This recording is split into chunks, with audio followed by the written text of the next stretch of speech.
Yeah, thank you very much. Yeah, I have the pleasure to talk to you today about HEX, SAP's new HANA execution engine. I think it's the first time that we speak about it. As you might know, HANA database is an in-memory database. It is we also added disk as a kind of a native storage extension, and it's an HL database, so it's basically a transcriptical database, and also leading transcriptical databases around. We historically started basically with column table and row table format, and so we added several engines at the beginning, so modular engines in the sense that we had join engine, OLAP engine on the columnar tables, and row engine on the row table, and this worked well. But of course, having this across the different engines, this became something that we had to solve, especially since more and more engines were added. Engines could be specific to what our applications needed and basically the number of engines were growing. Also, we have our multi-model capabilities. We also have multi-model engines, and they did disconnect and the optimizations were basically within the engines. So optimizations and also optimization rules were in the engines initially. Now we wanted to do something about it, and we came up with developing HEX. So we started this quite some time ago. So instead of having multiple engines, we wanted to have one engine, like the HANA execution engine, in which we implemented new operators, basically coming from different previous engines. They're also modular. We can use them in the pipelines across the different kind of table formats, and the optimizations were moved into the optimizer. The execution engine is basically a state-of-the-art HSAP system. As you might know, we have several transactional applications running on top of the database, not necessarily only from SAP. We also have analytical applications on top, like services, like warehouses and so on, running on top of that. And yeah, we decided to work on data chunks and basically CIDR pipelining. So basically data center code generation using L. L is a kind of a convenience layer on top of LLVM. And yeah, it helps us basically with supportability, for example, profiling, debugging, through tooling support when working with the generated code, compiled code. And it was anyway around already in the database, for example, was used in the kind of stored procedures that we had there. Yeah, as you can imagine, when you have several different kinds of applications on top of the database, we need the HEX to be extensible. So we want to add new physical operations within HEX as we go. So not just limited to the classic kind of operations, but also some that maybe come from process intelligence, software that exists and that uses the database so that can speed up these kind of operations as well within the database. And therefore we need to have it accessible. HEX itself helps us with, especially true in the cloud, with basically price performance. So we want to reduce the memory footprint with HEX.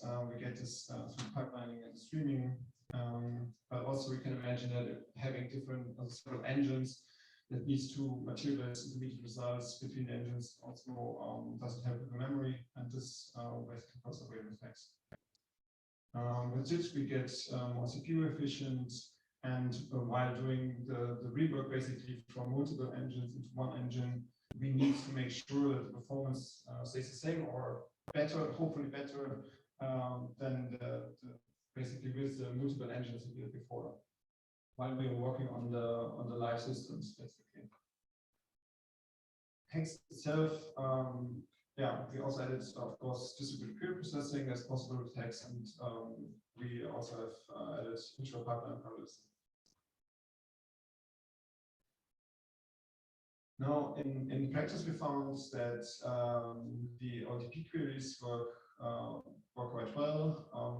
Also, the OLAP queries, but with very large, very complex physical queries and kind of cold starts, we experience basically some challenges with the compilation times, as you can imagine, and we try to mitigate this by basically doing the code generation in the background and running the queries, say maybe up to the first 3 runs of the query uncompiled, and then exchanging basically with the compiled version in the background. Of course, you could also think of starting the compilation earlier or doing less aggressive jitting to help there. Yeah, maybe a trivial example, since jitting is the compilation part is basically expensive. You could use this, for example, for expressions. So given this kind of query, you could do physical operations like a table scan, get the value IDs, and then you generate code for the dictionary lookups and also for the evaluation of the expressions within a generated operator that's marked here in the green box. That emits the results, and you see that operator fusion, of course, is possible in these cases. Now, with the pipelining, we can reduce the memory footprint because of better memory access and also less full materializations in between. But when we think about parallelization, then this becomes a little bit more complicated because we need to somehow determine the task sizes, and this could, if you do this just once, this could be leading to workload skew, and of course parallelization also involves this scheduling. So basically you would intuitively probably think that then maybe just use the task sizes. But in the presence of workload skew, task size could be smaller. Now we address the second part by mapping several tasks to the job. We basically reuse the Hex job scheduling framework, as the HANA job scheduling framework within Hex, and we map several tasks to one job, so the job can work on several tasks and be less basically job scheduling costs.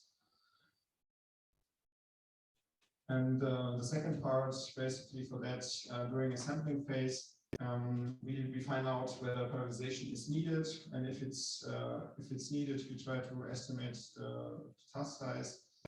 But we don't leave it in a static way as such, but we add intermediate basically scheduling points. And in these scheduling points, we can re-evaluate for the remaining of the task whether basically another task size would fit better. And we place these kind of scheduling points or scheduling operators, for example, after very selective table scans or spanning joins and so on. And with that, basically, this becomes a little bit more dynamic. Yeah, sampling is not for free, so we cannot just blindly add this kind of scheduling points all over the pipeline, basically, because they're sync points. So they, if we add many, we experience fluctuations between the different runs, and they also break the fusion, the operator fusion. Now, I've shared some of the things that we've done and also some of the challenges.